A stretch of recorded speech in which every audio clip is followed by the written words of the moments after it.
मित्रों, देश की सबसे बड़ी आबादी का राज्य उत्तर प्रदेश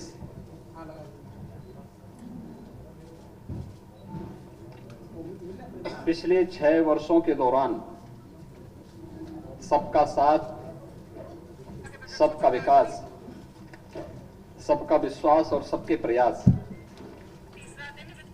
की भावना का प्रतिनिधित्व करते हुए उत्तर प्रदेश के समग्र विकास के लिए जो प्रयास प्रारंभ हुए हैं, उसके पीछे आदरणीय प्रधानमंत्री जी की प्रेरणा, उनका मार्गदर्शन और बजट जब भी प्रस्तुत किया गया है वो एक निश्चित थीम के साथ प्रस्तुत किया गया। अगर आप देखें कि 2017-18 में जब प्रदेश में पहला बजट हमें प्रस्तुत करने का अवसर प्राप्त हुआ था, तो बजट हम लोगों ने प्रदेश के अन्नदाता किसानों को समर्पित किया था। वर्ष 2018-19 में प्रदेश का जो बजट था वह प्रदेश के इंफ्रास्ट्रक्चर और औद्योगिक विकास के लिए समर्पित किया था। वर्ष 19-20 का बजट प्रदेश के अंदर मिशन शक्ति, जिसमें महिला सुरक्षा, महिला सम्मान और स्वावलंबन के लिए समर्पित किया था। उस प्रकार की योजनाओं को ध्यान में रख करके हम लोगों ने प्रदेश के अंदर अपना बजट प्रस्तुत किया था। 2020-21 का बजट यह वह कालखंड है जब सदी की सबसे बड़ी महामारी का सामना हमें करना पड़ा था। वह था प्रदेश के युवा शक्ति के लिए, उनके कौशल विकास, रोजगार था, प्रदेश के इंफ्रास्ट्रक्चर, यानी इस महामारी के दौरान भी प्रदेश के अंदर रोजगार की संभावनाएं बाधित न हो, इसके लिए समर्पित था। 2021-22 का बजट प्रदेश के समग्र विकास को ध्यान में रख करके स्वावलंबन से सशक्तिकरण के लिए समर्पित किया था। 2022-23 का बजट अंत्योदय से आत्मनिर्भरता का बजट था। तो आज मेरे सहयोगी वित्त मंत्री खन्ना जी ने उत्तर प्रदेश की 25 करोड़ आबादी की विकास के लिए, उनके कल्याण के लिए जो बजट आज प्रस्तुत किया है, यह बजट उत्तर प्रदेश के त्वरित, सर्वसमावेशी और समग्र विकास के साथ साथ आत्मनिर्भर भारत की तर्ज पर आत्मनिर्भर उत्तर प्रदेश की नींव को प्रस्तुत करने वाला बजट है। मैं इस बजट को प्रस्तुत करने के लिए वित्त मंत्री श्री सुरेश खन्ना जी को, अपर मुख्य सचिव वित्त श्री प्रशांत त्रिवेदी जी को और वित्त विभाग की पूरी टीम को उत्तर प्रदेश के अनुरूप बजट प्रस्तुत करने के लिए हृदय से बधाई देता हूं और आप सबका मैं हृदय से स्वागत करता हूं।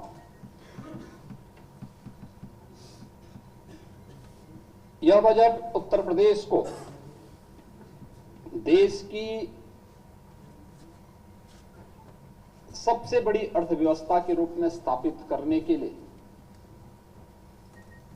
और आदरणीय प्रधानमंत्री जी के विजन के अनुरूप उत्तर प्रदेश अगले 5 वर्ष के अंदर $1 ट्रिलियन की इकोनॉमी बने, इसके लिए यह बजट नींव का पत्थर साबित होगा। और इसी दृश्य को ध्यान में रख करके हम लोगों ने अमृत काल का यह प्रथम बजट प्रस्तुत किया है। मुझे बताते हुए प्रसन्नता है कि पिछले 6 वर्षों के अंदर प्रदेश ने जो बजट अपना प्रस्तुत किया है, आज जो बजट प्रस्तुत हुआ है 6,90,000 करोड़ रुपए से अधिक का बजट प्रस्तुत हुआ है। आप 16-17 में जो बजट प्रस्तुत हुआ था प्रदेश के अंदर, वह 3,40,000 करोड़ रुपए का था। आप देखेंगे पिछले 6 वर्ष के अंदर दुगने से अधिक की वृद्धि प्रदेश के बजट के लिए हुई है। इस दौरान प्रदेश की प्रति व्यक्ति आय दुगनी हुई है, दुगने से अधिक हुई है। प्रदेश की जीडीपी में बढ़ोतरी हुई, दुगने से अधिक की बढ़ोतरी हुई है। और इस दौरान हम लोगों ने प्रदेश के अंदर यह जो बजट के दायरों को बढ़ाया गया है, यह उत्तर प्रदेश के अनुरूप है। ये डबल इंजन सरकार की अर्थव्यवस्था को विस्तार देने की प्रतिबद्धता को भी दर्शाता है। 2022 के विधानसभा चुनाव के पहले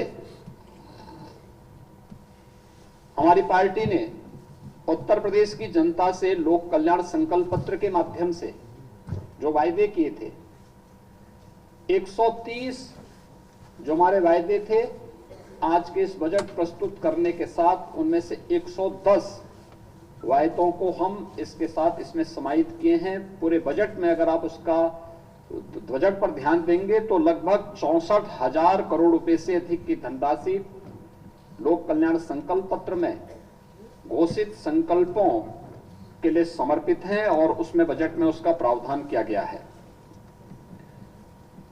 मित्रों, प्रदेश ने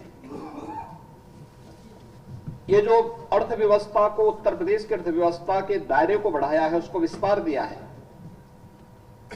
इसके लिए हम लोगों को अनेक कदम उठाने पड़े। प्रदेश में कर चोरी को रोकना पड़ा, वित्तीय अनुशासन और बेहतर वित्तीय प्रबंधन को प्रदेश के अंदर कैसे लागू किया जाए, इसमें शासन प्रशासन स्तर पर और हर एक स्तर पर, हर विभागीय स्तर पर इस पर कार्य हुआ। आज उसका परिणाम है कि जहां 2016-17 में राजस्व कर जो प्रदेश को केवल 86,000 करोड़ रुपए का प्राप्त होता था, वह आज 2022-23 के अंदर, यानी इस वित्तीय वर्ष के अंत में मार्च 2023 में जब हम लोग अपने राजस्व कर को देखेंगे तो ये 2,86,000 करोड़ रुपए से बढ़कर के 2,20,000 करोड़ रुपए को पार कर रहा होगा। प्रदेश में 2016-17 में जो सेल टैक्स और वैट से कुल लगभग 51,000 करोड़ रुपए की प्राप्ति होती थी, आज सेल टैक्स और वैट नहीं बल्कि जीएसटी है। जीएसटी के माध्यम से यह राशि बढ़ करके 1,25,000 करोड़ रुपए से अधिक होने का अनुमान है इस वित्तीय वर्ष के अंत में। स्टेट एक्साइज में जो 2016-17 में मात्र 12,000 करोड़ रुपए प्राप्त हुआ था, आज ये 22-23 में 45,000 करोड़ रुपए प्राप्त होने का अनुमान है। और ये तभी संभव हो पाया जब हम लोगों ने प्रदेश के अंदर राजस्व कर की चोरी को रोकने के लिए प्रभावी उपाय किए और राजस्व संग्रह की व्यवस्था को अत्यंत ही पारदर्शी तरीके से इस व्यवस्था को प्रदेश के अंदर लागू किया। उसके कारण ये प्रदेश के अंदर हो पाया है। ये आपने देखा होगा पिछले 6 वर्ष के अंदर जो भी संभव हो पाया है, या इस बार के टैक्स, उसमें भी आप देखेंगे उत्तर प्रदेश की जनता पर कोई अतिरिक्त टैक्स लगाए बगैर इस दौरान हम लोगों ने पेट्रोल डीजल पर जो वैट था यूपी का, उसकी ड्यूटी को कम किया। उत्तर प्रदेश की जनता को महंगाई से राहत दिलाई। और आज अगर आप देखेंगे कि प्रदेश के अंदर एक और डीजल पेट्रोल देश के किसी भी अन्य राज्य की तुलना में सस्ता है, इसके कारण आवश्यक उपभोक्ता वस्तुएं भी प्रदेश के अंदर महंगी नहीं हुई।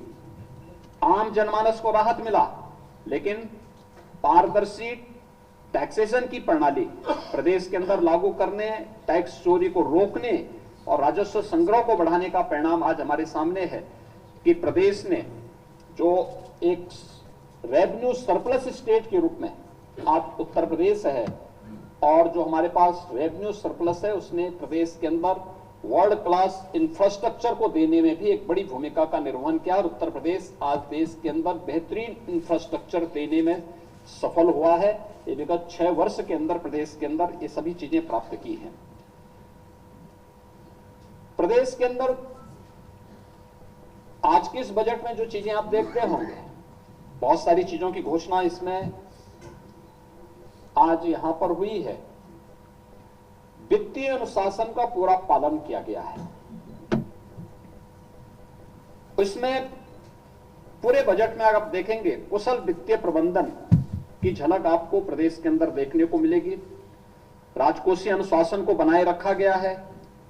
FRVM एक्ट के अंतर्गत प्रदेश के अंदर जो राजकोषीय जो घाटे का जो निर्धारित सीमा है वह 3.5% से कम करके वह 3.24% तक करने में हमें सफलता प्राप्त हुई है, और यह प्रदेश के अंदर वर्तमान में है। बजट के अंदर जो कुछ और चीजें महत्वपूर्ण है वह है 2016-17 में बजट का जो आकार था वह स्वयं के कर का जो उसमें रेशियो था वह केवल 33% था। यानी जो हमारा स्वयं का रेवेन्यू प्रदेश के अंदर था उसमें केवल बजट में 33% वो योगदान दे पाता था। शेष ऋणों के माध्यम से या फिर सेंट्रल गवर्नमेंट पे निर्भरता के माध्यम से ही हम करते थे, या फिर उसके बारे में कोई भी हम साइलेंट रह पाते थे। इसका मतलब ये सब घोषणाएं झूठी थी।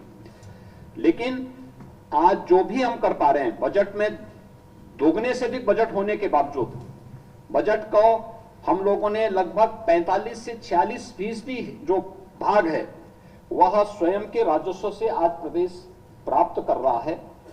राज्य सरकार का यह बेहतर वित्तीय प्रबंधन और राजस्व चोरी रोकने के जो परिणाम स्वरूप आज एक बजट का बड़ा हिस्सा राज्य सरकार अपने स्वयं के स्रोतों से वहन कर रही है। 16-17 में 20% से अधिक वित्त पोषण ये ऋणों के माध्यम से होता था, लेकिन आज 23-24 का जो बजट प्रस्तुत किया गया है इसमें मात्र 16% ही ऋण के माध्यम से रह गया है। इसके अलावा प्रदेश के अंदर 16-17 में 8% जो बजट था वह पुराने ऋणों के भुगतान में खर्च होता था, और आज बेहतर वित्तीय प्रबंधन के कारण मात्र 6% जो बजट का भाग है वही हम पुराने ऋणों के को वहन करने के लिए उसका उपयोग कर रहे हैं। प्रदेश के अंदर इस दौरान अगर आप देखेंगे कि बेरोजगारी की दर के बारे में भी आज सदन के अंदर वित्त मंत्री जी ने अपने बजट भाषण में भी बहुत स्पष्ट घोषणा की कि 16-17 में उत्तर प्रदेश के अंदर अनएम्प्लॉयमेंट रेट जो था ये 17-18% था, आज ये मात्र 4% रह गया है। रोजगार की संभावनाएं बढ़ी, नए रोजगार सृजित हुए। सिक यूनिट को खासतौर पर MSME यूनिट जो उत्तर प्रदेश के औद्योगिक निवेश का एक बड़ा आधार था उसको पुनर्जीवित किया गया। 1 डिस्ट्रिक्ट 1 प्रोडक्ट की योजनाओं ने उत्तर प्रदेश को एक्सपोर्ट के एक हब के रूप में विकसित किया, और उत्तर प्रदेश के अंदर इसके लिए हम लोगों ने केंद्र से जुड़ी हुई इन तमाम योजनाओं को लागू करने का परिणाम क्या था? उत्तर प्रदेश का सीडी रेशो बेहतर हुआ है, जो 16-17 में मात्र 46% था, आज जो 55% हो रहा है। यह प्रदेश के अंदर की वर्तमान की वित्तीय स्थिति को भी दिखाता है। और साथ साथ अगर आप देखेंगे 12 से 17 के बीच में प्रदेश के अंदर कुल 5,90,000 करोड़ रुपए के ऋण वितरित हुए थे, और 17 से 22 के बीच में यहां पर उद्यमियों ने, कृषकों ने, अलग अलग एमएसएमई सेक्टर ने जो यहां पर उन्हें ऋण वितरित किए गए वह लगभग वह 9,50,000 करोड़ रुपए से अधिक का था। और ये अगर आप इस वित्तीय वर्ष में देखेंगे इसकी प्रोग्रेस भी काफी अच्छी है और इसे हम आगे बढ़ाने का कार्य कर रहे हैं। मित्रों, उत्तर प्रदेश के अंदर अगर आप देखेंगे आज के इस बजट में जो घोषणाएं हुई उनमें मुख्य रूप से प्रदेश के अंदर एक बड़ा भाग कैपिटल एक्सपेंडिचर के लिए है, यानी प्रदेश के अंदर इंफ्रास्ट्रक्चर डेवलपमेंट पर धनराशि खर्च होगी जो प्रदेश के अंदर रोजगार के सृजन में एक बड़ी भूमिका का निर्वहन करने जा रही है। हमारे पास पहले से ही 5 एक्सप्रेसवे चालू स्थिति में है। वर्तमान में गोरखपुर लिंक एक्सप्रेसवे और गंगा एक्सप्रेसवे पे काम युद्ध स्तर पर चल रहा है। आज के बजट भाषण में वित्त मंत्री जी ने झांसी लिंक एक्सप्रेसवे और बुंदेलखंड एक्सप्रेसवे को चित्रकूट तक जोड़ने के लिए चित्रकूट लिंक एक्सप्रेसवे की भी घोषणा यहां पर आज की है। और इसके साथ ही प्रदेश के अंदर पूर्वांचल एक्सप्रेसवे और बुंदेलखंड एक्सप्रेसवे में औद्योगिक क्लस्टर विकसित करने के लिए 4 क्लस्टर पूर्वांचल एक्सप्रेसवे में, 2 औद्योगिक क्लस्टर बुंदेलखंड एक्सप्रेसवे में विकसित करने के बारे में भी आज यहां पर बजट का प्रावधान किया है, उसकी घोषणा भी की है। गोरखपुर लिंक एक्सप्रेसवे के लिए भी यहां पर औद्योगिक गलियारा के लिए उसकी घोषणा यहां पर आज हुई है। प्रदेश में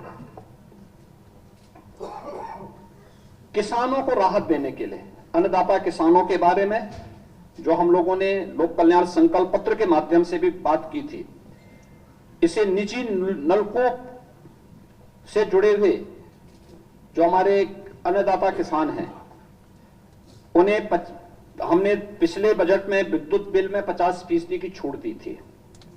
आने वाले समय में हम उन्हें व्यवस्थित तरीके से 100% छूट देने की व्यवस्था करने जा रहे हैं और इसके लिए भी बजट का प्रावधान हम लोगों ने इसमें किया है।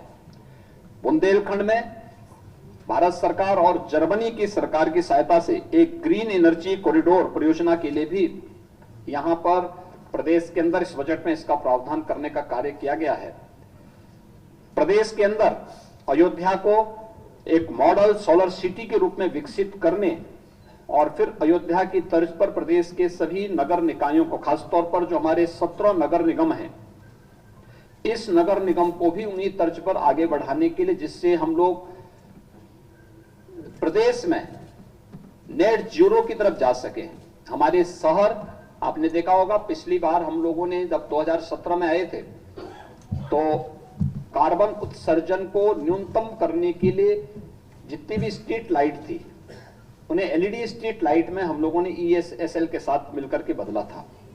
आज आप देखते होंगे कि इसका काफी बड़ा प्रभाव पड़ा था प्रदेश के अंदर। एक सभी सिटी आज जितने में आ रहे नगर निकाय हैं उनमें स्ट्रीट लाइट दर्शनीय भी है और साथ साथ वहां पर बिजली भी कम खर्च होती है और जितनी भी सोलर लाइट बदली गई, जितनी भी वहां पर स्ट्रीट लाइट बदली गई थी, उस स्ट्रीट लाइट पे शासन को एक भी पैसा खर्च नहीं करना पड़ा था। वो सारा पैसा भारत सरकार की संस्था ईएसएल ने मिलकर के उस पैसे को वहां पर जितनी भी वहां पे हेलोजन लाइट थी, अन्य स्ट्रीट लाइट थी, उसे बदल करके एलईडी स्ट्रीट लाइट के रूप में उसे बदला था। बदले में उसने एक एमओयू किया था कि अगले 7 वर्ष तक हम इसकी रखरखाव करेंगे और जो विद्युत की बचत होगी उसी में से वह अपना पैसा भी लेंगे। ये एक मॉडल यहां पे लागू किया गया था, आज जो प्रदेश के अंदर जारी है।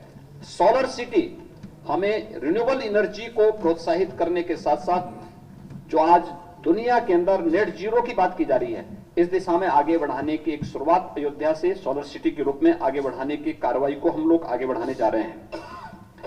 एयर कनेक्टिविटी को अगर आप देखेंगे तो उत्तर प्रदेश में 2017 के पहले मात्र 2 एयरपोर्ट क्रियाशील थे, 2 आंशिक थे और 2 वाराणसी और गोरखपुर, वाराणसी और लखनऊ ये यहां पर पूरी तरह यहां पर क्रियाशील थे। आज हम 9 एयरपोर्ट को पूरी तरह क्रियाशील कर चुके हैं। प्रदेश में वर्तमान में 2 इंटरनेशनल एयरपोर्ट का निर्माण हो रहा है। 3 एयरपोर्ट वर्तमान में, इंटरनेशनल एयरपोर्ट वर्तमान में क्रियाशील हैं। 9 अन्य एयरपोर्ट पे यहां पे प्रदेश के अंदर कार्य चल रहा है।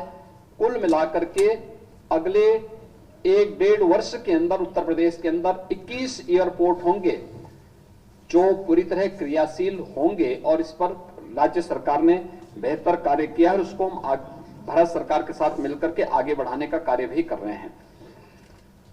प्रदेश के अंदर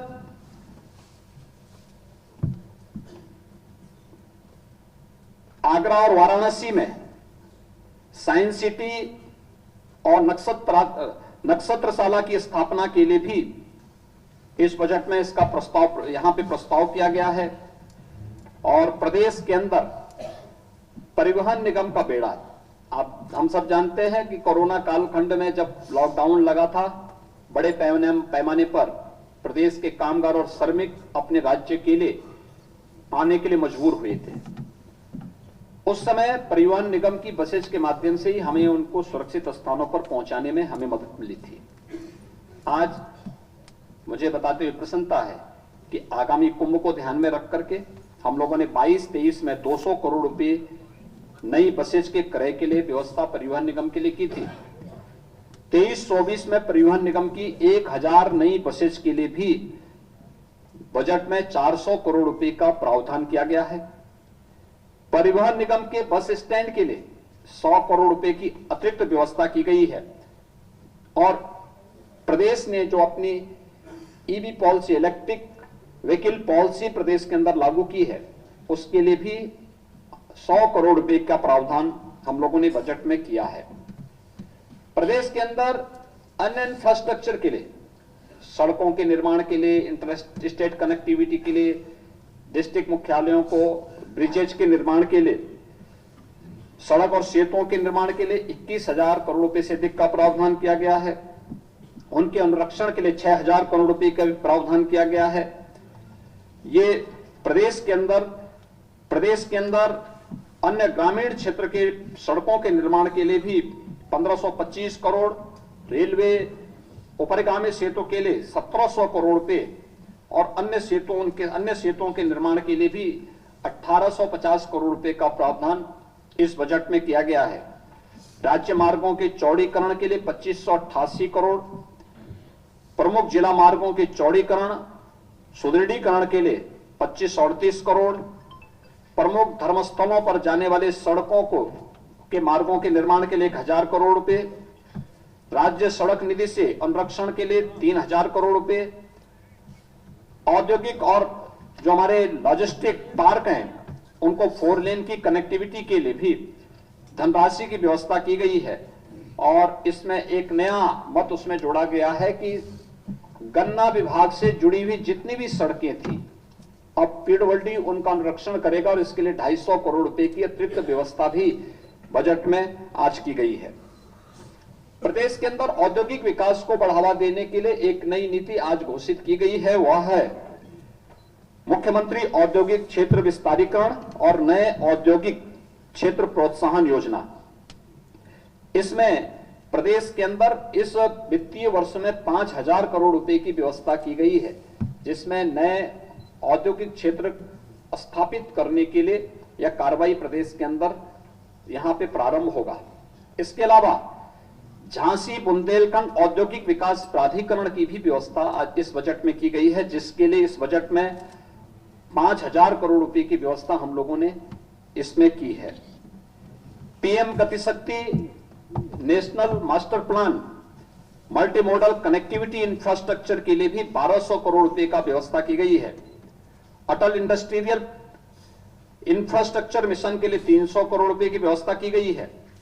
और प्रदेश के अंदर जो सिक यूनिट हमारी हैं, खासतौर पर कताई मिल्स हैं, स्टेट यार्न यूनिट हैं, स्टेट स्पिनिंग जो मिल्स हैं, राज्य वस्त्र निगम से जुड़ी हुई जो मिल्स हैं, जो एक प्रकार से बंदी के कगार पर हैं, उन सभी को हम नए औद्योगिक क्लस्टर वहां पे विकसित कर सकें, नई औद्योगिक इकाइयों को विकसित कर सकें, इसके लिए एक पॉलिसी उत्तर प्रदेश सरकार लेकर के आई है। और इसमें हम वहां पर जो कर्मचारी पहले से वहां पे कार्यरत हैं उनके देय भुगतान के बारे में भी व्यवस्था हम लोगों ने की है।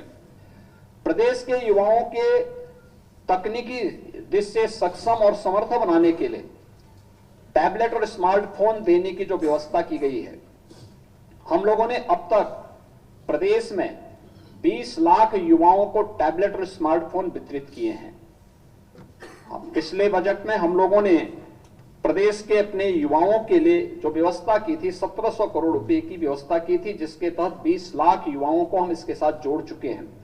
इस बार के इस बजट में हम लोगों ने 3600 करोड़ रुपए का प्रस्ताव किया है, जो उत्तर प्रदेश के यूथ को प्रदेश के अंदर स्वामी विवेकानंद युवा सशक्तिकरण योजना में टैबलेट और स्मार्टफोन, ये स्नातक और प्रस्नातक युवाओं को इस सुविधा हम उपलब्ध कराने जा रहे हैं। और अगले 5 वर्ष में कुल 2 करोड़ युवा को हम इसके साथ जोड़ने का कार्य करेंगे। प्रदेश में औद्योगिक पार्कों के विकास के लिए मैं निजी क्षेत्र यानी निजी क्षेत्र भी इस क्षेत्र में निवेश, उसमें उन्हें प्रोत्साहित करने के लिए भी 500 करोड़ रुपए का एक व्यवस्था की गई है। वन डिस्ट्रिक्ट वन प्रोडक्ट के लिए भी इसमें 275 करोड़ रुपए का प्रावधान है। और भारत सरकार की विशेष सहायता प्राप्त योजनाओं के वित्तीय में, जिसमें जनपद स्तर पर यूनिटी मॉल की स्थापना होनी है। वन डिस्ट्रिक्ट वन प्रोडक्ट के जो हमारे प्रोडक्ट हैं उनके डिस्प्ले के लिए यूनिटी मॉल बनेंगे, उसके लिए भी 200 करोड़ रुपए का प्रस्ताव इस बजट में किया गया है। विश्वकर्मा श्रम सम्मान के अंतर्गत जो हमारे परंपरागत उद्यमी हैं, कारीगर हैं, उनके प्रोत्साहन के लिए उन्हें निःशुल्क प्रशिक्षण, टूल किट उपलब्ध कराना, इसके लिए भी धनराशि की व्यवस्था इस बजट में की गई है। तो प्रदेश से निर्यात को प्रोत्साहित करने के लिए भी हम लोगों ने विशेष प्रावधान किया। और मुझे बताते हुए प्रसन्नता है कि 17-18 में प्रदेश में हमारा जो कुल निर्यात होता था वह मात्र 86 से 88,000 करोड़ रुपए के बीच में था। आज वह बढ़ करके लगभग 1,60,000 करोड़ के आसपास होने जा रहा है। मुख्यमंत्री एक नई योजना इसमें हमने चलाई है। एमएसएमई सेक्टर में जो लोग काम करते हैं, उद्यमी हैं या जो वहां कारीगर हैं, उनको सुरक्षा बीमा का कोई कवर नहीं था। मुख्यमंत्री सूक्ष्म उद्यमी दुर्घटना बीमा योजना हम इस बार उसको लागू कर रहे हैं। इसके लिए धनराशि की व्यवस्था की गई है। अगर किसी आपदा के कारण, किसी दुर्घटना के कारण उस उद्यमी की, एमएसएमई सेक्टर में कार्य करने वाली किसी उद्यमी की, किसी कारीगर की, किसी हस्तशिल्पी की दुर्भाग्य से मौत होती है, तो 5 लाख रुपए की बीमा कवर उसे देने का कार्य किया जाएगा। और इसको लेकर के हम लोगों ने कार्य पर इसमें बजट में उसका प्रावधान किया है। युवाओं को रोजगार उपलब्ध कराने के लिए, उसके लिए विशेष प्रशिक्षण के लिए भी प्रदेश के अंदर इस बजट में इसका प्रावधान किया गया। इसमें बजट में उसका प्रावधान किया गया है। प्रदेश के अंदर नई स्टार्टअप नीति के बारे में, आईटी सेक्टर में इंक्यूबेटर्स और स्टार्टअप सीड कैपिटल के लिए भी बजट का प्रावधान इसमें किया गया है।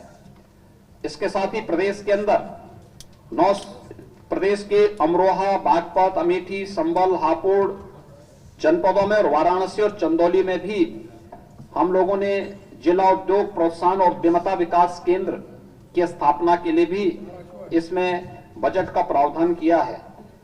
प्रदेश के अंदर यह वर्ष हम सब जानते हैं कि आदरणीय प्रधानमंत्री जी की प्रेरणा से मिलेट वर्ष के रूप में घोषित हुआ है। जो मोटा अनाज है, श्री अन्न के रूप में जिन्हें प्रधानमंत्री जी ने एक नया संबोधन दिया है। सुपर फूड के रूप में प्रधानमंत्री जी ने अपने यहां पर जीआईएस के उद्घाटन कार्यक्रम के अवसर पर इसे इस रूप में एक नामकरण भी दिया था। प्रदेश के अंदर मिलेट वर्ष के अंतर्गत मिलेट पुनरुद्धार योजना के लिए 55 करोड़ 60 लाख रुपए का प्रस्ताव किया जा रहा है। प्रदेश के अंदर इस वर्ष हम लोग नए 5 विश्वविद्यालय या विश्वविद्यालय के समकक्ष संस्थान खोलने जा रहे हैं, जिनमें कुशीनगर में महात्मा बुद्ध के नाम पर एक कृषि विश्वविद्यालय का प्रस्ताव भी है। 3 अन्य विश्वविद्यालय, राज्य विश्वविद्यालय जिन कमिश्नरी में अब तक कोई भी स्टेट यूनिवर्सिटी नहीं थी, खासतौर पर मिर्जापुर में मां विंध्यवासिनी के नाम पर, दही पाटन मंडल में मां पाटेश्वरी के नाम पर, और मुरादाबाद, ये 3 कमिश्नरी हमारी थी जहां पे कोई भी राज्य विश्वविद्यालय राज्य सरकार के स्तर पर नहीं था। वहां पर ये व्यवस्था की जा रही है और कुशीनगर में एक कृषि विश्वविद्यालय इसके साथ प्रस्तावित किया गया है। और प्रदेश के अंदर फार्मास्यूटिकल फील्ड में जो अपार संभावना है, इसके लिए भी एक विश्वविद्यालय के समकक्ष इंस्टीट्यूट के निर्माण के लिए भी बजट में उसका प्रावधान प्रदेश के अंदर किया है। उत्तर प्रदेश में हम लोगों ने औद्योगिक निवेश और एमएसएमई सेक्टर के लिए पिछले 6 वर्ष के अंदर इंफ्रास्ट्रक्चर के लिए काफी ध्यान दिया। प्रदेश के अन्नदाता किसानों के लिए भी काफी प्रावधान किए। अगर आप देखेंगे 2017 से ही प्रदेश के अंदर हम लोगों ने प्रोक्योरमेंट पॉलिसी ला करके मीडिएटर की व्यवस्था समाप्त करके किसानों से सीधे क्रय करना प्रारंभ किया। धान का, गेहूं का, दलहन का, तिलहन का, मकई का, ये सभी चीजें हम किए और डीबीटी के माध्यम से किसानों के खाते में पैसे दिए। प्रदेश के अंदर 1,97,000 करोड़ रुपए से अधिक की राशि अब तक हम गन्ना किसानों के गन्ना मूल्य का पिछले 6 वर्ष के अंदर भुगतान भी कर चुके हैं। चीनी मिलें जो बंद हो रही थी वो फिर से चलनी प्रारंभ हुई हैं और कोरोना कालखंड में भी हम लोगों ने इसको चलाया है। परिणाम है उत्तर प्रदेश में कृषि विकास दर पिछले 6 वर्ष में 3% से अधिक बढ़ी है, लेकिन इसे डबल डिजिट में ले जाना है।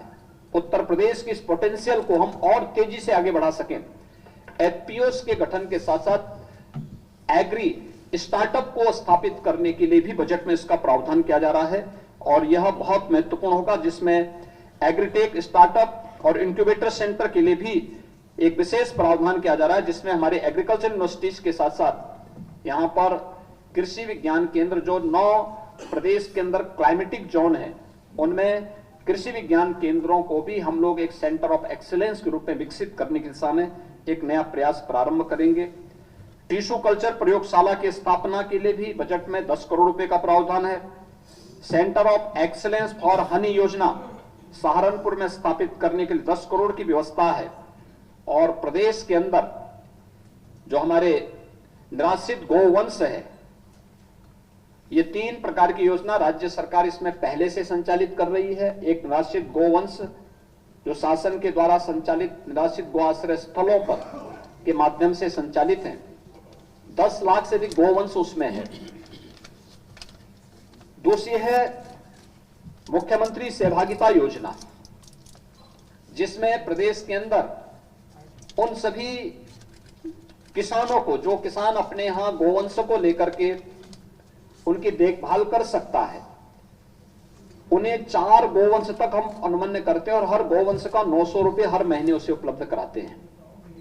तीसरी है कुपोषित यानी सुपोषण योजना के अंतर्गत उन कुपोषित परिवारों को जहां कोई मां या कोई बच्चा कुपोषित है, उन्हें निराश्रित गो आश्रय स्थल से एक ब्याई हुई गाय उन्हें उपलब्ध करवाते हैं और 900 रुपए हर महीने उपलब्ध करा रहे हैं। 15,000 से अधिक परिवारों को अब तक ये सुविधा उपलब्ध कराई जा चुकी है। तो ये 3 प्रकार की योजनाएं हैं। निराश्रित गोवंश के अनुरक्षण के लिए 750 करोड़ रुपए का भी व्यवस्था इसमें की गई है।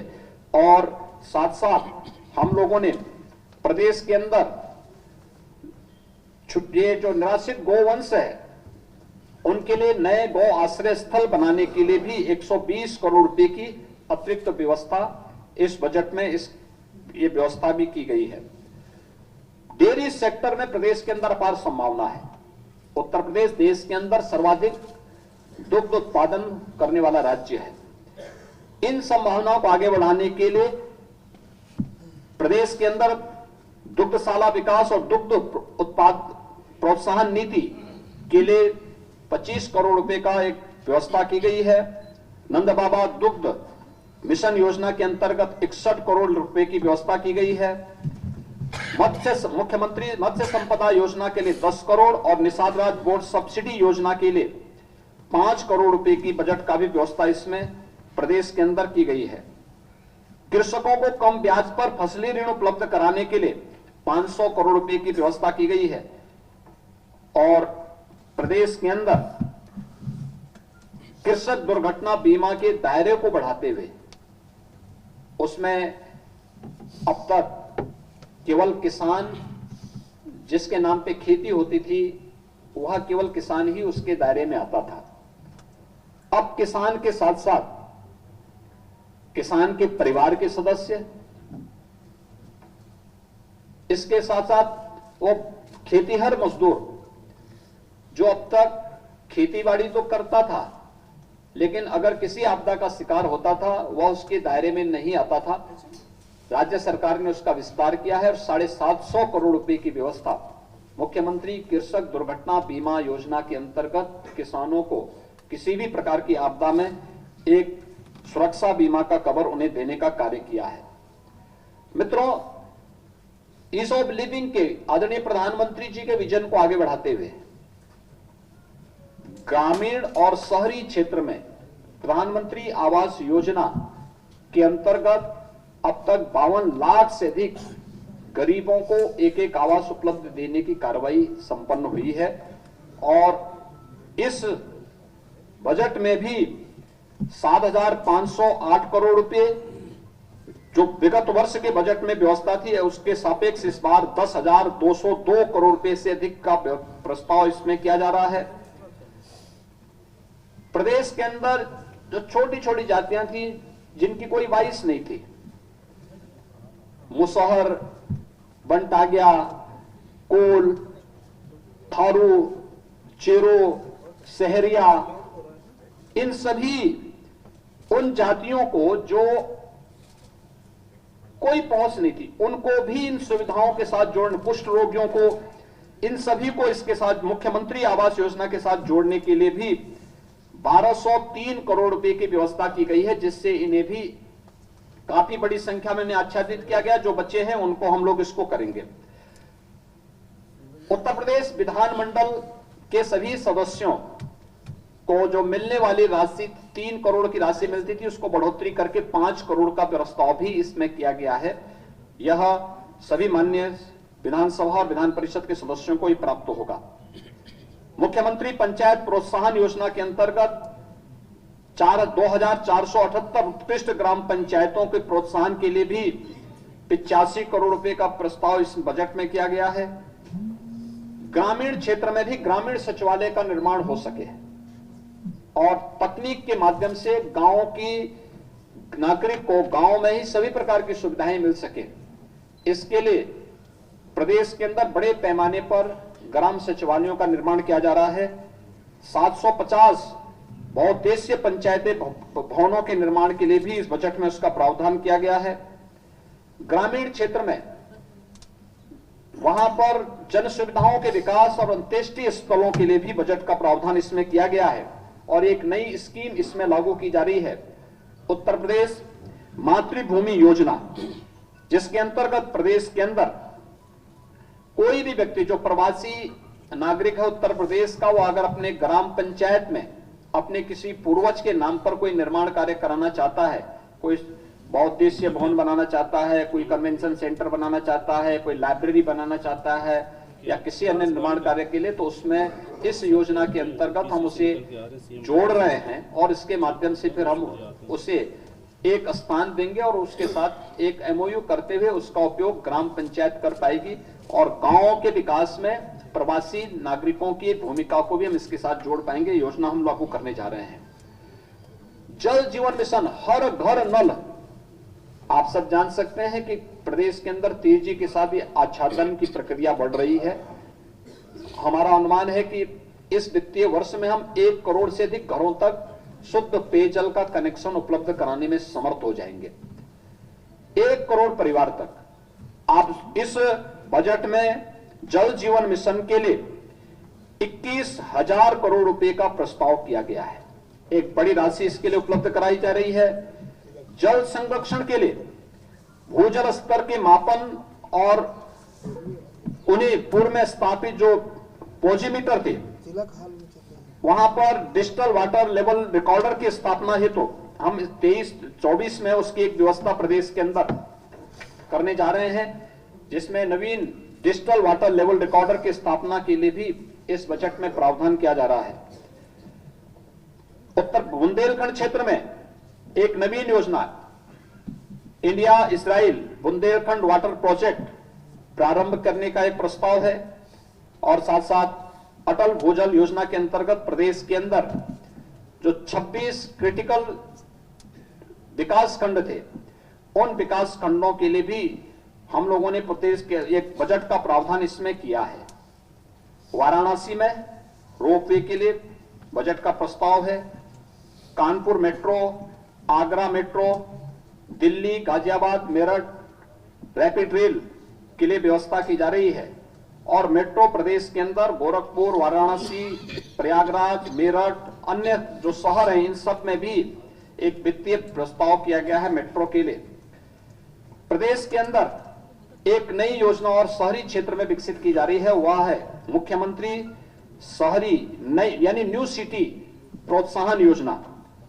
यह योजना, इसमें 3000 करोड़ रुपए की व्यवस्था इस बजट में की जा रही है, जिसके माध्यम से न्यू सिटी के निर्माण के लिए प्रदेश के अंदर $1 ट्रिलियन की इकोनॉमी को प्राप्त करने की दिशा में जो आदरणीय प्रधानमंत्री जी का विजन है, उसके अनुरूप इसको आगे बढ़ाने के लिए न्यू सिटी के निर्माण के लिए भी एक प्रोत्साहन राशि इसके माध्यम से हम लोग देने जा रहे हैं, जिसमें 50% प्रोत्साहन राज्य सरकार देगी और 50% संबंधित अथॉरिटी ऋणों के माध्यम से अपने स्रोत से वहन करेगी। ये कार्यक्रम हम इसके साथ जोड़ने जा रहे हैं। प्रदेश के अंदर बाढ़ नियंत्रण के स्थायी समाधान के लिए भी, प्रदेश में नए नलकूपों के निर्माण के लिए भी, और प्रदेश के अंदर आपने देखा होगा पिछले 5 वर्ष के अंदर हम लोगों ने बाण सागर परियोजना, अर्जुन सहायक परियोजना, सरयू नहर राष्ट्रीय परियोजना जैसी लगभग 1 दर्जन सिंचाई की परियोजनाओं को तेजी के साथ समयबद्ध ढंग से आगे बढ़ाया था, जिसके परिणाम स्वरूप प्रदेश में लगभग 22 लाख हेक्टेयर भूमि को अतिरिक्त सिंचाई की सुविधा प्राप्त हुई थी। इस बजट में मध्य गंगा नहर परियोजना के साथ साथ अन्य जो लंबित परियोजनाएं थी, जो वर्षों से दशकों से चल रही थी, उन्हें समयबद्ध ढंग से आगे बढ़ाने के लिए हम लोगों ने एक बड़ी कार्य योजना को इसके साथ अपने साथ यहां पर जोड़ा है, और उन कार्यक्रमों को भी हम लोग आगे बढ़ाने का कार्य कर रहे हैं।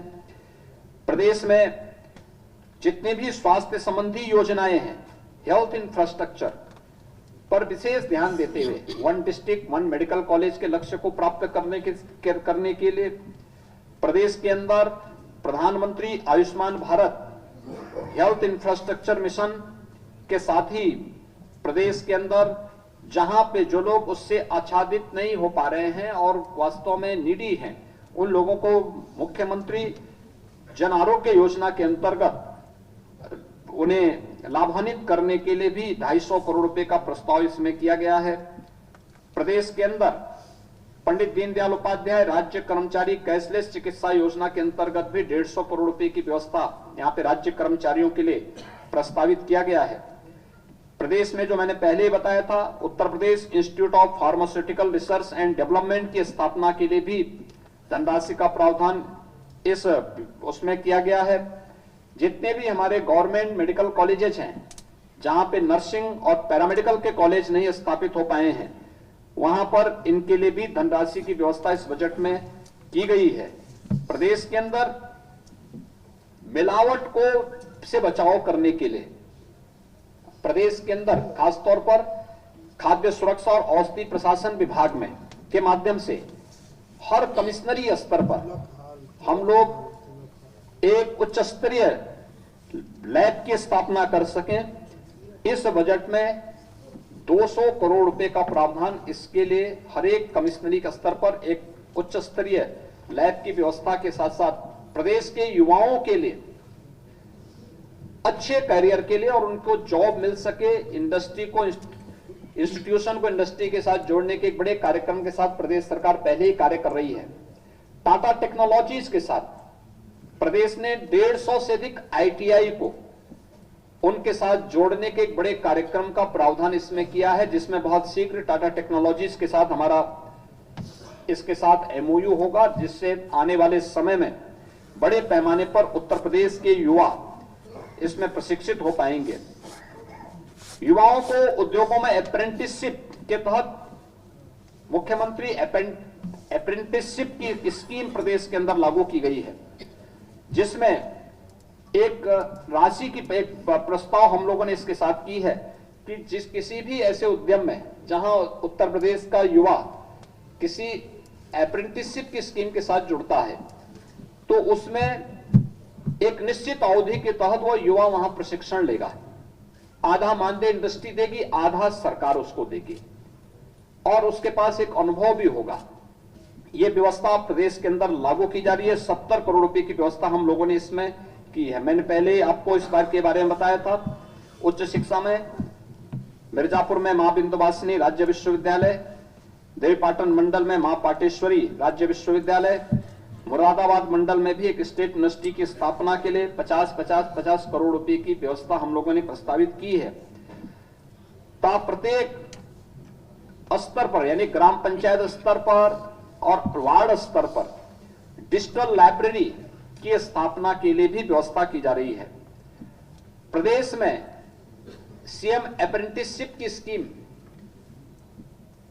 सर्टिफिकेट, डिप्लोमा और टेक्निकल कोर्सेज करने वाले बच्चों के लिए तो थी, लेकिन सामान्य स्नातक या डिप्लोमाधारी जो बच्चे थे उनको ये सुविधा का लाभ नहीं मिल पा रहा था। इस बार हम लोगों ने 100 करोड़ रुपए की एक व्यवस्था मुख्यमंत्री अप्रेंटिसशिप स्कीम के अंतर्गत की है, जिसमें बीए, बीकॉम, बीएससी करने वाले छात्र भी इस योजना के साथ जुड़ सकते हैं और उनको भी इसका लाभ प्राप्त हो। इसके बारे में प्रदेश के अंदर राज्य विश्वविद्यालयों में वाईफाई की सुविधा उपलब्ध हो, यह भी हम लोग इसके साथ जोड़ने जा रहे हैं। केंद्र सरकार के द्वारा जो पीएम श्री योजना लागू की गई है, जिसमें प्रधानमंत्री स्कूल फॉर राइजिंग इंडिया, इसके लिए भी, इसके क्रियान्वयन के लिए 500 करोड़ रुपए का प्रावधान और डिजिटल लाइब्रेरी की स्थापना ये व्यापक स्तर पर हो, इसके लिए इसका प्रावधान भी शिक्षा के क्षेत्र में जो अनेक प्रकार के प्रयास प्रारंभ हुए हैं, ऑपरेशन कायाकल्प को और उसके दायरे को बढ़ाने के लिए हो, या फिर राजकीय महाविद्यालय या सहायता प्राप्त जो अशासकीय इंटर कॉलेजेस थे, इनके जर्जर भवनों के लिए भी हम लोगों ने व्यवस्था की है। संस्कृत विद्यालयों, जो संस्कृत विद्यालय थे जर्जर स्थिति में हैं, 100 करोड़ रुपए की व्यवस्था उनके लिए की जा रही है। और संस्कृत विद्यालयों में अध्ययन करने वाले छात्रों के लिए विशेष स्कॉलरशिप की स्कीम भी हम लोग इस बार लेके आने वाले हैं, जिसके माध्यम से उन छात्रों को लॉजिंग, फूडिंग की कोई समस्या न होने पाए, उसके लिए स्कॉलरशिप राज्य सरकार उन्हें देगी। इसके बारे में भी हम लोग इस बजट में हम लोगों ने इसका प्रावधान किया है। प्रदेश के अंदर जो अन्य वो हैं, खासतौर पर 2025 में प्रयागराज का कुंभ है, तो प्रयागराज कुंभ के लिए 2,500 करोड़ रुपए का व्यवस्था अभी से वहां के इंफ्रास्ट्रक्चर डेवलपमेंट के लिए राज्य सरकार ने प्रस्तावित किया है। इसके अलावा नगर निकायों में कान्हा उपवन के लिए, जहां पे जो निराश्रित गोवंश है उनके आश्रय स्थल बनाने के लिए 100 करोड़ रुपए का प्रस्ताव किया। इसके अतिरिक्त प्रस्ताव किया गया है नगरीय क्षेत्रों में अमृत 2 की स्कीम, जिसमें सीवर, पेयजल की स्कीम प्रदेश के अंदर हमारी 7 सिटी इससे आच्छादित है। उन सब के अलावा अन्य बड़े नगर निकायों को भी इसके साथ जोड़ने के लिए इस बजट में 5,616 करोड़ रुपए का प्रस्ताव किया जा रहा है, जिसमें शुद्ध पेयजल की आपूर्ति उन सभी शहरों में सीवर की, ड्रेनेज की व्यवस्था बेहतर की जा सके, इसके लिए इसमें व्यवस्था की जा रही है। और साथ साथ प्रदेश के अंदर 2 महत्वपूर्ण योजनाएं, एक एस्पिरेशनल विकास खंड, विकास की प्रक्रिया में जो विकास खंड पिछड़ गए थे, ऐसे 100 विकास खंडों पर प्रदेश सरकार ने कार्य प्रारंभ किया है, उनके लिए भी, और 100 नगर निकायों को प्रदेश में पिछले 5 वर्ष के अंदर नगर निकायों का दायरा बढ़ा है। आज 762 नगर निकाय यूपी के अंदर हैं। इनमें से बहुत सारे नगर निकाय ऐसे हैं जो ग्रामीण पृष्ठभूमि से जुड़े हुए हैं, बुनियादी सुविधाओं का अभाव आज भी उनके पास है। उनके लिए 100 ऐसे नगर निकायों को हम लोगों ने आकांक्षी नगर योजना के अंतर्गत उनकी चयन की प्रक्रिया के साथ जोड़ करके उनके कन्वर्जन के माध्यम से उनके विकास, उन्हें सभी बुनियादी सुविधाओं से आच्छादित करने की एक बड़ी योजना को हम इसके साथ जोड़ रहे हैं। और इन सभी नगर निकायों में एक एक सीएम फेलो की भी तैनाती करेंगे, जो इन सभी नगर निकायों के व्यवस्थित और बुनियादी सुविधाओं से आच्छादित करने में योगदान देंगे। ये बुनियादी सुविधाएं वहां पे निवास करने वाले नागरिकों को भी उपलब्ध हो पाएंगे। प्रदेश में सर्विस सेक्टर में अपार संभावनाएं हैं और खासतौर पर पर्यटन क्षेत्र में स्पिरिचुअल जो टूरिज्म है उत्तर प्रदेश का, ये उत्तर प्रदेश की एक बड़ी पूंजी है। इसको प्रोत्साहित करने के लिए मुख्यमंत्री पर्यटन संवर्धन योजना, पर्यटन योजना के अंतर्गत 300 करोड़ रुपए का प्रस्ताव इस बार फिर से हम लोगों ने इसमें की है। सहारनपुर के शाकंभरी देवी मंदिर के समेत मंदिर में पर्यटन सुविधाओं के विकास के लिए यहां पर इसमें व्यवस्था की है। युवाओं के विशेष प्रशिक्षण, गाइड का प्रशिक्षण दिया जाना हो, अन्य कार्यक्रमों को प्रोत्साहित करने के लिए भी यहां पर इसके लिए व्यवस्था की जा रही है। इको टूरिज्म लखनऊ के लिए भी इस बजट में प्रस्ताव किया गया है। बुंदेलखंड में टूरिज्म के पार संभावनाएं हैं। वहां के किलों को टूरिज्म सर्किट के रूप में आगे बढ़ाने के लिए और वहां पे पर्यटन के संभावनाओं को आगे बढ़ाने के लिए बौद्ध परिपथ की दृष्टि से उत्तर प्रदेश अत्यंत समृद्धशाली है। इसके लिए भी प्रदेश के अंदर हम लोगों ने बजट में इसका व्यवस्था की है। सुख तीर्थ के डेवलपमेंट के लिए जो मुजफ्फरनगर में है उसके लिए हम व्यवस्था करने जा रहे हैं। नैमिषारण्य तीर्थ के विकास के लिए भी यहां पर व्यवस्था की जा रही है और प्रयागराज में आगामी कुंभ को ध्यान में रख करके वहां के समेकित विकास के लिए भी एक बजट में प्रावधान किया जा रहा है। प्रदेश के अंदर, इसके साथ ही प्रदेश के अंदर एक फैमिली आईडी कार्ड लागू करने की व्यवस्था, यह इस बजट में उसका प्रावधान किया जा रहा है और एक व्यवस्था की जा रही है कि हर परिवार के पास अपना एक फैमिली कार्ड होगा। किन योजनाओं का लाभ उस परिवार को प्राप्त हो रहा है और किन योजनाओं से परिवार अभी वंचित है, फिर 100% सिचुएशन की तरफ उन परिवारों को बढ़ाना। इस फैमिली आई कार्ड योजना को भी हम प्रदेश के अंदर आगे बढ़ाने का कार्य कर रहे हैं। खेलों को प्रोत्साहित करने के लिए 950 करोड़ रुपए का प्रावधान इस बजट में किया जा रहा है। साथ साथ खेल के विभिन्न प्रकार की विकास की योजनाओं को आगे बढ़ाने के साथ साथ मेजर ध्यानचंद स्पोर्ट्स विश्वविद्यालय में 300 करोड़ रुपए की व्यवस्था, पूर्व खिलाड़ियों और पहलवानों को आर्थिक सहायता के लिए भी धनराशि की व्यवस्था की गई है। खेलो इंडिया यूनिवर्सिटी गेम्स के लिए भी व्यवस्था की जा रही है और वाराणसी और मेरठ में शूटिंग रेंज की स्थापना के लिए भी, अयोध्या में अंतर्राष्ट्रीय क्रीड़ा संकुल के निर्माण के लिए भी इस बजट में व्यवस्था की जा रही है। और पहली बार प्रदेश में व्यवस्था की जा रही है कि निजी जो खेल अकादमी है सरकार उनको भी प्रोत्साहित करेगी। इसका प्रावधान भी हम लोगों ने बजट में किया है। मैनपुरी को मुख्य पर्यटन केंद्र के रूप में विकसित करने के लिए वहां एक संग्रहालय का प्रावधान हम बजट में करने जा रहे हैं। आजमगढ़ के हरिहरपुर में, हरिहरपुर आजमगढ़ का एक ऐसा गांव है जहां पे कला की सभी प्रकार की विधाओं को प्रोत्साहन मिला है और लंबे समय से मिला है। गायन, वादन और नृत्य तीनों प्रकार की विधाएं, इस गांव में एक संगीत महाविद्यालय के निर्माण के लिए भी धनराशि की व्यवस्था बजट में की गई है। प्रदेश में भारतीय हिंदू नाट्य अकादमी के प्रेक्षागृह के नवीनीकरण के लिए भी उत्तर प्रदेश राज्य पुरातत्व विभाग द्वारा संरक्षित स्मारकों और जो पुरातन स्थल हैं उनके लिए भी धनराशि की व्यवस्था की गई है और शहीद स्मारकों के निर्माण के लिए भी प्रदेश में इस बजट में हम लोगों ने प्रस्ताव किया है। प्रयागराज में भजन संध्या स्थल के निर्माण के लिए, मिर्जापुर में त्रिकोणीय क्षेत्र मां विंध्यवासिनी का मंदिर, मां अष्टभुजा मंदिर, मां काली खो मंदिर के परिक्रमा पथ के विकास के लिए भी यहां पर बजट में विशेष प्रावधान किया गया है।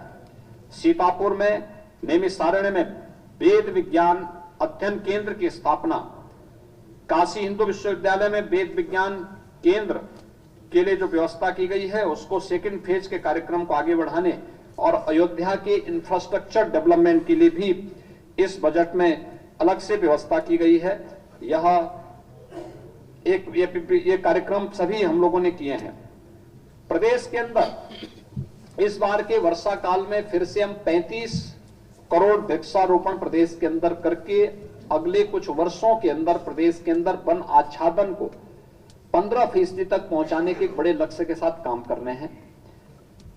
कुकरेल में एक नाइट सफारी, लखनऊ में कुकरेल में नाइट सफारी की स्थापना होगी। इसके लिए बजट में इसका प्रावधान किया गया है। यह प्रदेश का पहला नाइट सफारी होगा और यह एक बड़ी पर्यटन की सुविधाओं को विकसित करने, प्रोत्साहन करने के लिए इसमें बड़ा कार्य इसके माध्यम से होगा।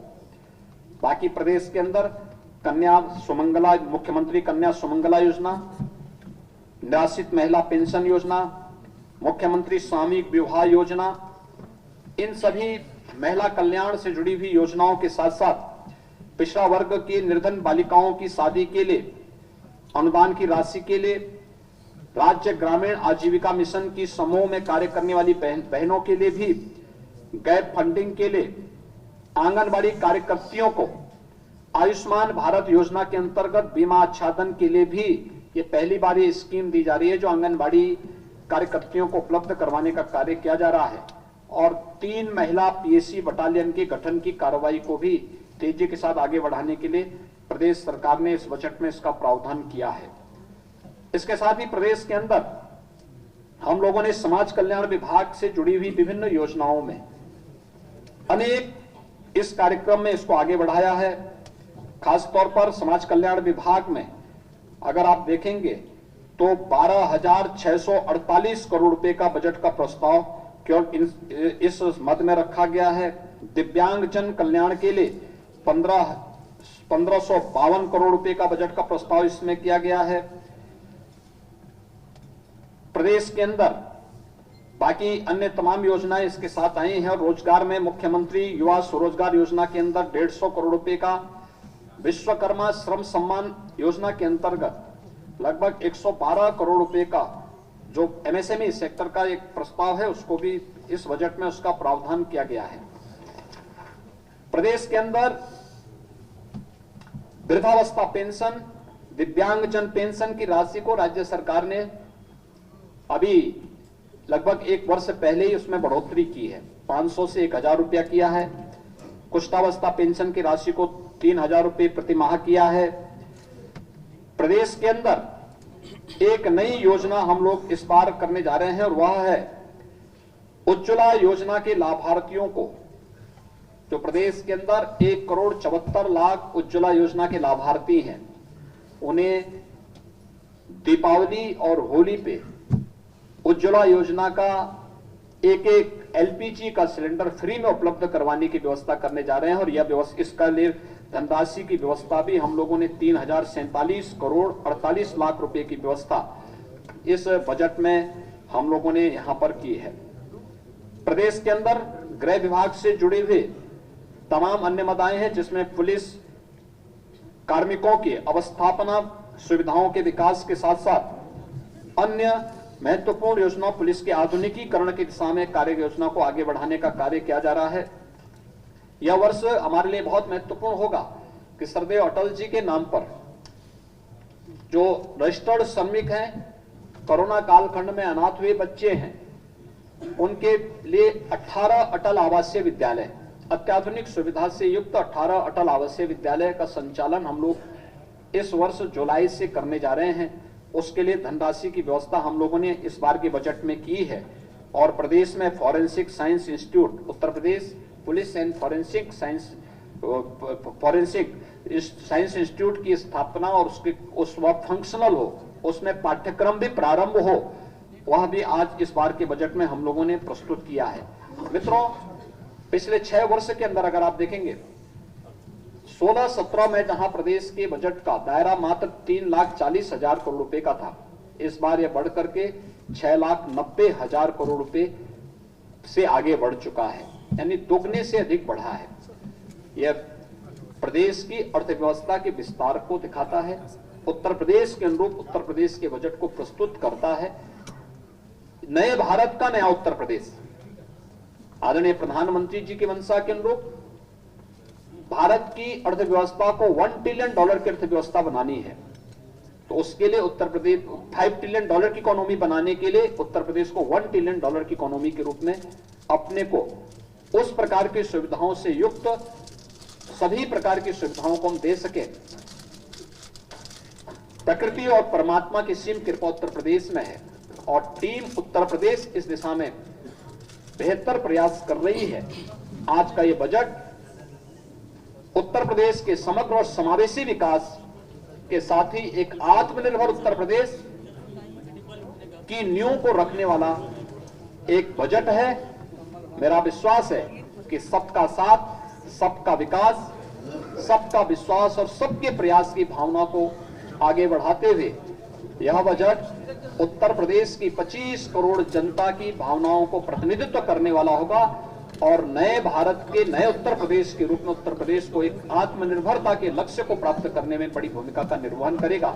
मैं इस बजट को विधानसभा में प्रस्तुत करने के लिए, सदन के सम्मुख प्रस्तुत करने के लिए वित्त मंत्री जी को और उनकी पूरी टीम को एक बार फिर से बधाई देता हूं। उत्तर प्रदेश के नागरिकों का अभिनंदन करता हूं कि उनका जो अब तक सहयोग प्राप्त हुआ है, पिछले 6 वर्ष के अंदर एक सकारात्मक सहयोग प्राप्त हुआ है कि हर बजट में हमने हर तबके के लोगों को, गांव को, गरीब को, किसान को, नौजवान को, महिलाओं को, समाज के प्रत्येक तबके को इसके साथ जोड़ने का कार्य किया है। तो वह इस बजट में भी आपको बहुत स्पष्ट रूप से झलकते हुए दिखाई दे रहा होगा और मैं इस बात के लिए आश्वस्त कर सकता हूं कि जो भी हमने बजट में प्रावधान किए हैं, एक समयबद्ध तरीके से उसे लागू करने और उसको आगे बढ़ाने में हम सक्षम होंगे। इस बजट में आपने देखा होगा, मैंने कुछ चीजों का उल्लेख जानबूझ के नहीं किया है कि जो हमने 25 सेक्टोरियल पॉलिसीज की बनाई है, जिसके अंतर्गत हमें अभी हाल ही में संपन्न हुए ग्लोबल इन्वेस्टर समिट 2023 में 33,50,000 करोड़ रुपए से अधिक के प्रस्ताव प्राप्त हुए हैं। उन सभी प्रस्तावों से संबंधित सभी संबंधित सेक्टोरियल पॉलिसीज में इंसेंटिव की व्यवस्था भी हम लोगों ने अभी से प्रारंभ कर दी है। यद्यपि कोई भी उद्यम लगने और फिर प्रोडक्शन प्रारंभ होने पर ही इंसेंटिव का लाभ प्राप्त करता है, लेकिन हमने उसके लिए भी व्यवस्था की है। कुछ कार्यक्रम ऐसे होंगे जो शॉर्ट टर्म होंगे, कुछ मीडियम के होंगे, कुछ लॉन्ग टर्म के होंगे, लेकिन उन सब के लिए भी हम लोगों ने प्रोत्साहन की राशि इसके साथ जोड़ी हुई है और हम विश्वास के साथ कह सकते हैं कि उत्तर प्रदेश आने वाले समय में देश की सबसे बड़ी अर्थव्यवस्था के रूप में अपने आप को स्थापित करने में सफल होगा। मैं एक बार फिर से वित्त मंत्री जी को और उनकी पूरी टीम को हृदय से इस एक समग्र विकास, समावेशी विकास की सोच और आत्मनिर्भरता के लक्ष्य के साथ आगे बढ़ने की उत्तर प्रदेश की इस बजट को प्रस्तुत करने के लिए हृदय से बधाई देता हूं। अपनी पूरी टीम के सभी सदस्यों का अभिनंदन करता हूं और उत्तर प्रदेश वासियों को इस बजट के लिए हृदय से मंगलमय शुभकामनाएं देता हूं। विश्वास करता हूं कि बजट उत्तर प्रदेश के युवाओं को, अन्नदाता किसानों को, मातृशक्ति को और समाज के प्रत्येक तबके को एक नया संबल प्रदान करने में अपना योगदान देगा। धन्यवाद जी। आपकी सुरक्षा से जुड़ा एक महत्वपूर्ण सवाल। एक मिनट मुख्यमंत्री जी इधर देखिए, ये कौन है? मुख्यमंत्री जी एक मिनट आप बैठिए, बैठिए प्लीज बैठिए। सर आपकी अनुमति हो तो एक आध प्रश्न ले लें सर। मैं आपसे आगे चाहता हूँ, ये देखिए कौन है? आप इकाना स्टेडियम में गए थे, ये व्यक्ति कौन है घेरे में जो कि सुरक्षा व्यवस्था को? धन्यवाद, आपको बहुत बहुत धन्यवाद। और ये देखिए, और कोई क्वेश्चन पूछना? Neha Lalchandani, times of India से। एक मिनट बैठ जाइए। पत्रकारों के अनुरोध पर प्रश्न पूछा जा रहा है, बैठ जाइए एक मिनट। नेहा, पत्रकार, आप बैठिए। पत्रकार जो हैं, पत्रकार भी इसी व्यवस्था के हिस्से हैं, पत्रकार भी इसी व्यवस्था के हिस्से हैं और उस प्रकार एक मिनट बैठ जाइए होने के साथ पुलिस यूपी इसको बैठ जाए, आप बैठ जाए, बैठ जाए, आप बैठ जाए, बैठ जाए। आप देखिए इसको। आपकी सद्भावना के लिए आपको धन्यवाद। एक मिनट, टाइम्स ऑफ इंडिया से नेहा लालचंदानी। आपकी सद्भावना के लिए आपको बहुत धन्यवाद। ये देखिए आप नेहा, अपना सवाल पूछिए। ये लीजिएगा, ये कर लीजिए। मुख्यमंत्री जी के लिए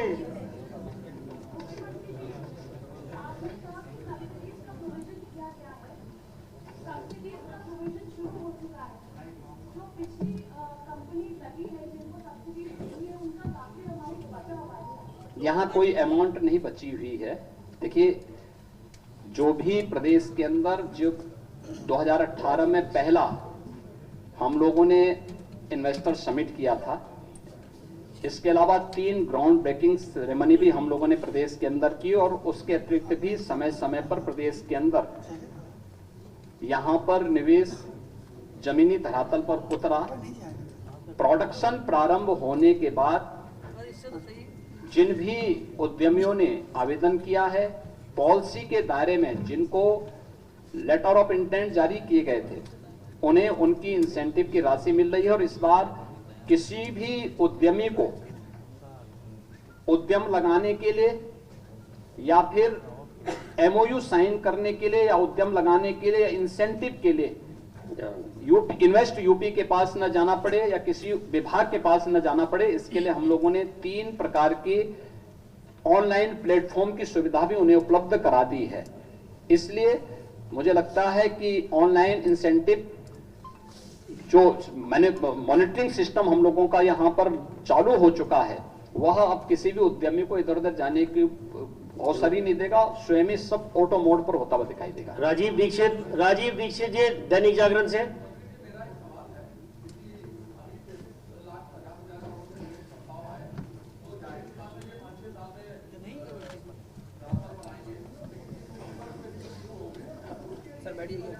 प्रावधान है सभी, देखिए सभी प्रकार की पॉलिसी के लिए जो भी, देखिए हमारा भी यह है कि अगले 6 महीने के अंदर हम लोगों का एक प्रस्ताव है कि अभी हम लोग 6 महीने के अंदर पहला ग्राउंड ब्रेकिंग करेंगे।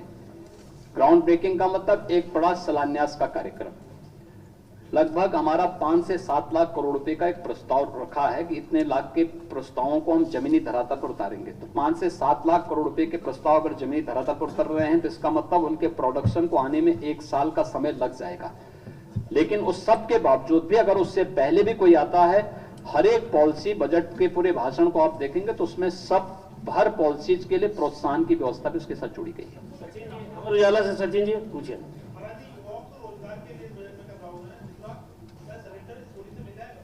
देखिए, युवाओं के लिए एक उन्हें तकनीकी दृष्टि से समर्थ और सक्षम बनाने के लिए स्वामी विवेकानंद युवा सशक्तिकरण योजना के अंतर्गत 3600 करोड़ रुपए टैबलेट और स्मार्टफोन पे हम दे रहे हैं।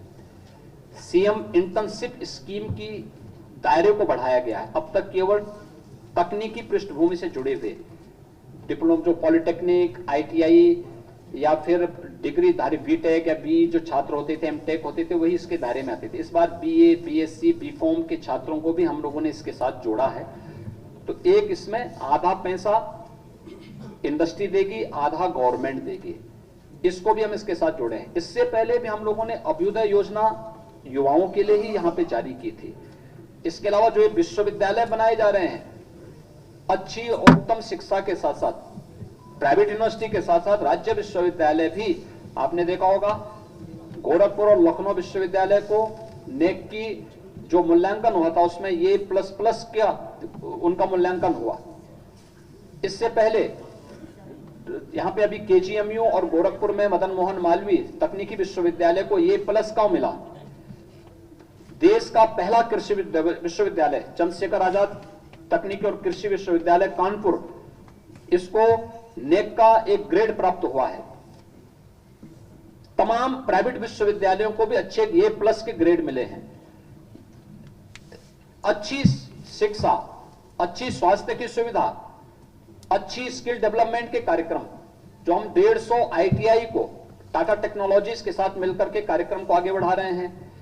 पीएम स्किल मिशन के अंतर्गत जो कार्यक्रम कौशल विकास के प्रदेश के अंदर प्रारंभ हुए हैं, ये सभी युवाओं के लिए समर्पित है और अपने युवाओं को ही तकनीकी दृष्टि से सक्षम बनाने के लिए आगे बढ़ाने की एक योजना का हिस्सा है। Second last 1 minute Sachin ji, no supplementaries please.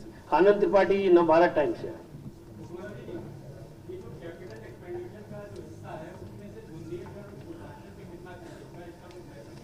देखिए, हमने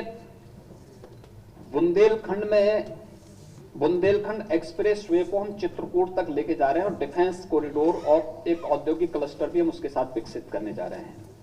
दूसरा, झांसी लिंक एक्सप्रेस वे, अभी तक बुंदेलखंड एक्सप्रेसवे में झांसी मुख्यालय छोटा हुआ था और हमारा डिफेंस कॉरिडोर का एक नोड वहां पर है, तो इसको हम इसके लिए भी हम लोगों ने दोनों व्यवस्थाएं इस पे की हैं। औद्योगिक क्लस्टर विकसित करने की कार्रवाई भी बुंदेलखंड में 2 और पूर्वांचल में 4 जगह हम इसके लिए व्यवस्था कर, इसका प्रावधान हमने बजट में किया है। गोरखपुर लिंक एक्सप्रेसवे ऑलरेडी बन रहा है। बलिया लिंक एक्सप्रेसवे के लिए जमीन अधिग्रहण की कार्रवाई तेजी से चल रही है और मेरा अनुमान है कि इस वित्तीय वर्ष में जो अगला वित्तीय वर्ष आएगा इसमें वह कार्य भी प्रारंभ हो जाएगा। इसके अलावा आप देखेंगे कि पूर्वांचल में और बुंदेलखंड के विकास में लोगों की रुचि ग्लोबल इन्वेस्टर समिट के माध्यम से भी आपने देखा होगा कि हमेशा ये 2 क्षेत्र उत्तर प्रदेश के अंदर सामाजिक और आर्थिक दोनों दृष्टि से क्षेत्रीय असंतुलन के शिकार होते थे और हमेशा शिकायत करते थे कि साहब विकास हमारा नहीं हो रहा है। पहली बार आपने देखा होगा कि 10 लाख करोड़ रुपए के प्रस्ताव पूर्वांचल के लिए आए हैं, पूर्वी उत्तर प्रदेश के लिए आए हैं और 4,29,000 करोड़ रुपए के जो प्रस्ताव प्राप्त हुए हैं बुंदेलखंड के लिए प्राप्त हुए हैं। डिफेंस मैन्युफैक्चरिंग कॉरिडोर के 2 महत्वपूर्ण नोड ये बुंदेलखंड में झांसी और चित्रकूट में विकसित होने जा रहा है। वहां पे आज के दिन पर अगर आप देखेंगे कि जो सिंचाई की सुविधाएं विकसित हुई हैं, देखिए अर्जुन सहायक का एक उदाहरण मैं आपको देता हूं। अर्जुन सहायक परियोजना लागू होने के पहले महोबा, बांदा आदि क्षेत्रों में 500 रुपए पर बीघा खेती किराए पे उठती थी। अर्जुन सहायक परियोजना लागू होने के बाद वही खेती 5 से 6 हजार रुपए बीघा जा रही है। 10 टाइम्स इनकम बढ़ी है किसान की। इसी प्रकार से वहां पर पेयजल की सुविधा, कोई बुंदेलखंड की सबसे बड़ी क्राइसिस क्या थी? पेयजल नहीं थी, तो था ही नहीं। वहां लोगों को 2-2, 4-4, 5-5 किलोमीटर दूर तक सिर में गगरी ले जाकर के पानी लाने के लिए मजबूर होना पड़ता था। देखिए बुंदेलखंड में पानी का अभाव नहीं था। हाँ, ग्राउंड वाटर भले ही कम रहा होगा लेकिन सरफेस वाटर पर्याप्त था, लेकिन वाटर का नियोजन नहीं था। पहली बार हो रहा है जब वाटर का उचित नियोजन करते हुए हर घर नल योजना, और हमारा प्रयास है कि मार्च 2023 तक हम ज्यादातर गांवों के हर घर को शुद्ध पेयजल उपलब्ध करवाने का कार्य कर देंगे। तो औद्योगिक विकास, एग्रीकल्चर के फील्ड में कई गुना उनकी जो विकास की दर है और वहां पर हर घर नल योजना के साथ साथ जो ये इंफ्रास्ट्रक्चर डेवलपमेंट के कार्य हो रहे हैं। कोई सोचता था कि चित्रकूट में एयरपोर्ट आएगा, कोई सोचता था ललितपुर में एयरपोर्ट आएगा, कोई सोचता था सोनभद्र में एयरपोर्ट बनेगा, कोई सोचता था आजमगढ़ में यूनिवर्सिटी और आजमगढ़ में एयरपोर्ट का निर्माण होगा। आज ये सब संभव हुआ है। तो ये इसीलिए क्योंकि इस प्रकार की योजना जब बिना भेदभाव की योजनाओं का लाभ हर एक क्षेत्र को, हर एक जनपद को दिया जाता है तो उसका लाभ उसी प्रकार से प्राप्त भी होता है।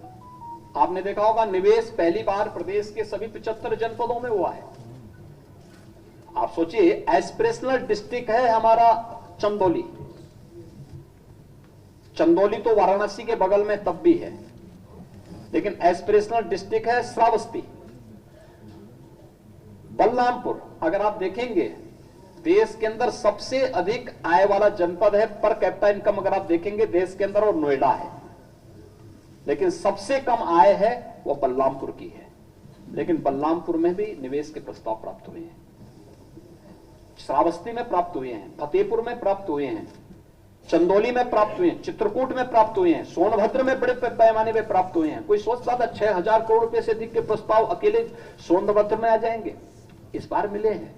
ये दिखाता है, गुड साइन है कि उत्तर प्रदेश के अंदर इंफ्रास्ट्रक्चर का कार्य हुआ है। उत्तर प्रदेश के अंदर बेहतर कानून व्यवस्था की स्थिति हुई है। आज हर व्यक्ति अपने आप को सुरक्षित महसूस कर रहा है और उसी को पुशअप करने के लिए और बजट एक संबल के रूप में आज प्रस्तुत किया गया है। अब माननीय मुख्यमंत्री जी की अनुमति से हम आखिरी सवाल लेंगे। अगर शैलेंद्र श्रीवास्तव जी हैं हिंदुस्तान से, यहाँ हाँ, साल भर में कितने युवाओं को रोजगार किससे मिलेगा ये बताएंगे आप? देखिए अभी यार एक मिनट शैलेंद्र जी को, शैलेंद्र को उसमें देखिए पिछले 5 वर्ष के दौरान, यानी अब 6 वर्ष होने जा रहे हैं, हम लोगों ने प्रदेश के अंदर 5 लाख से अधिक युवाओं को सरकारी नौकरी दी। 1,61,00,000 से अधिक युवाओं को हम लोगों ने एमएसएमई सेक्टर, जो हमारा मर चुका था, इसमें उन्हें नौकरी और रोजगार की सुविधा दी। प्रदेश के उद्यमियों को बैंकों के साथ जोड़ करके 60 लाख ऐसे लोगों को हम लोगों ने बैंकों के साथ जोड़ा, जिसने यूपी के सीडी रेशो को बढ़ाया। अगर आप देखेंगे कि 16-17 में उत्तर प्रदेश का जो क्रेडिट डेबिट रेशो था, सीडी रेशो, वह मात्र 46% था, आज बढ़ के लगभग 55% जा रहा है। ये चीजें दिखाती हैं कि उत्तर प्रदेश एक सही दिशा में है और उत्तर प्रदेश ने अगले 5 वर्ष के लिए अपना जो दायरा तय किया है कि हम प्रदेश के अंदर 2 करोड़ से अधिक युवाओं को नौकरी और रोजगार के साथ जोड़ेंगे।